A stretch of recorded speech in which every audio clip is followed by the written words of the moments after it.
பாபநாசத்தில் மின்னணு வாக்குப்பதிவு இயந்திரத்தில் வேட்பாளரின் பெயர் சின்னம் பொருத்தும் பணிகள் மயிலாடுதுறை மாவட்ட ஆட்சித்தலைவர் மகாபாரதி நேரில் பார்வையிட்டு ஆய்வு.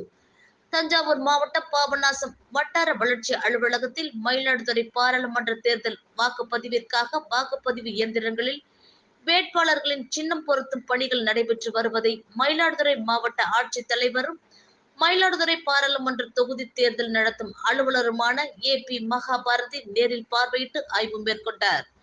ஒவ்வொரு மின்னணு வாக்குப்பதிவு இயந்திரத்திலும் 17 வேட்பாளர்களின் பெயர் பட்டியல் சின்னம் இடம்பெறுகின்றது.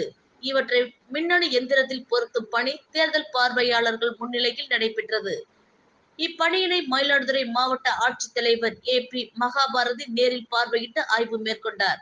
ஆய்வின் போது உடன் பாபநாசம் சட்டமன்ற தொகுதி உதவி தேர்தல் நடத்தும் அலுவலர் முத்துகிருஷ்ணன், பாபநாசம் வட்டாட்சியர் மணிகண்டன், பாபநாசம் வட்ட வழங்கல் அலுவலர் அருணகிரி, சமூக பாதுகாப்பு திட்ட தனி வட்டாட்சியர் முருககுமார், தேர்தல் துணை வட்டாட்சியர் விவேகானந்தன், துணை வட்டாட்சியர்கள் பிரபு, அன்புக்கரசி, தமயந்தி ஆகியோர் உடன் இருந்தனர்.